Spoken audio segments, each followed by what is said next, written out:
Fala, torcedor, bora vem comigo de informações de internacional. O Colorado vence mais um clássico Grenal na temporada, mas dessa vez foi na Copa do Brasil Sub-17, onde tem um jogador chamando bastante atenção. No time profissional, a CBF definiu a data do confronto do Colorado na segunda fase da competição e a provável escalação para logo mais o Colorado enfrentar o Juventude pelo Gauchão. Tudo isso e muito mais aqui nesse vídeo de Inter.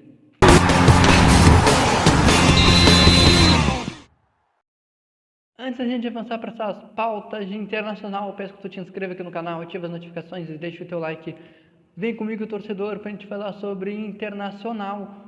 O Colorado que entra em campo logo mais pela última rodada da primeira fase do Campeonato Gaúcho diante do Juventude no Alfredo Jaconi. O Colorado que já estava classificado para a segunda fase da competição com 2 rodadas de antecedência, veio de vitória num clássico Grenal e o Colorado deve ir com um time alternativo para essa partida. Mas antes de a gente falar desse jogo de logo mais às 4h30 no Alfredo Jaconi, eu quero conversar com vocês sobre Copa do Brasil. O Colorado que entrou em campo ontem pela Copa do Brasil Sub-17, num clássico Grenal lá no CT Hélio Dourado, onde o Colorado venceu por 2-0 com gols de Gabriel Carvalho no primeiro tempo e gol de Guilherme no segundo tempo. O Colorado que ainda teve na partida a expulsão do Gabriel Noal e depois teve a expulsão do jogador do Grêmio também no finalzinho da partida, mas o grande destaque da partida foi o Gabriel Carvalho, camisa 10, ele que fez o primeiro gol, um golaço, pegando a bola de primeira, de perna esquerda, um chutaço sem chance para o goleiro do Grêmio, e depois no segundo tempo deu uma grande assistência, num drible ele tirou 3 jogadores do Grêmio da jogada e deu uma pifada ali pelo lado direito para o Guilherme assinalar o segundo gol do Internacional e a classificação do Colorado para a próxima fase da competição da Copa do Brasil Sub-17. Gabriel Carvalho, camisa 10, jogadoraço, jogou o fino da bola ontem, escondeu a bola, é um grande destaque aí, camisa 10 do Sub-17 do Internacional, que lá na frente, até pelo projeto que o Internacional tem de rejuvenescer o seu elenco. Esse jogador das categorias de base, que teve uma mudança bastante no comando das categorias de base, o Inter pode ficar de olho nesse jogador e logo mais à frente colocar e testar o jovem jogador Gabriel Carvalho no time profissional. O que tu achou dessa vitória colorada na Copa do Brasil? O que tu achou de Gabriel Carvalho? Jogadoraço, né? Grande jogador Gabriel Carvalho, jovem promissor do celeiro de ases do Internacional. Teve aí o Iago Noal, destaque da partida, que já teve algumas vezes relacionados em alguns jogos para da equipe profissional. Então, esses foram os 2 destaques aí, Gabriel Carvalho e Iago Noal.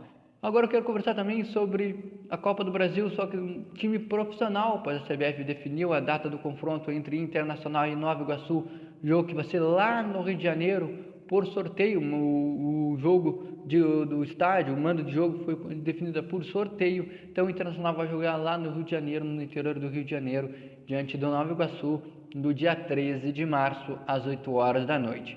Se tinha uma expectativa que esse jogo fosse para o dia 6 de março, mas a CBF definiu que a data base aí será no dia 13 de março, entre o jogo entre Internacional e Nova Iguaçu, lá no Rio de Janeiro. Nova Iguaçu que vem de uma grande vitória na primeira fase, eliminou o Itabuna por 8-0, lá na Bahia. Então, Internacional e Nova Iguaçu, dia 13 de março, lá no interior do Rio de Janeiro.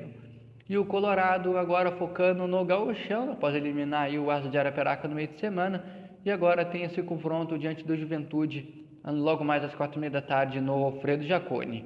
O Internacional deve de colocar um time misto, reserva para essa partida. Já não vai ter o técnico Eduardo Cudê, que foi sentenciado ontem no TJD aqui do Rio Grande do Sul, pegando 3 jogos de suspensão, depois daquela briga toda na 7ª rodada, lá contra o time do São José, na Passo da Arena, vitória colorada por 1-0, foi o gol de pênalti do Carlos de Pena.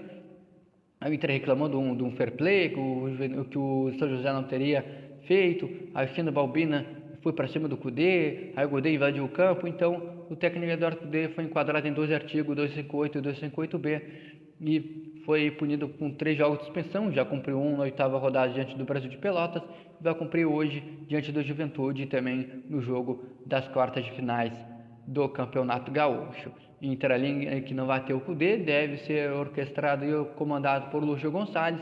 Também não vai ter como desfalque o Hugo Malo e o Alário, ambos se recuperando de desconforto muscular.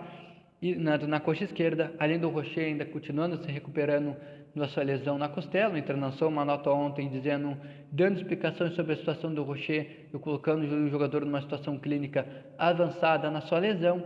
Ali de Matheus Dias e Gabriel Mercado, ambos se recuperando de lesão. Matheus Dias, que ainda não estreou na temporada com uma lesão muscular, e o Gabriel Mercado se recuperando de dores no joelho.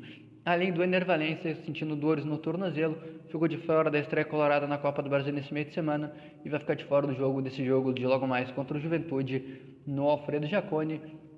Então o Internacional, pelo comando do técnico Eduardo Cudê nos treinamentos e pela informação também do pessoal da Revista Colorada, o Internacional deve colocar um time também bastante alternativo.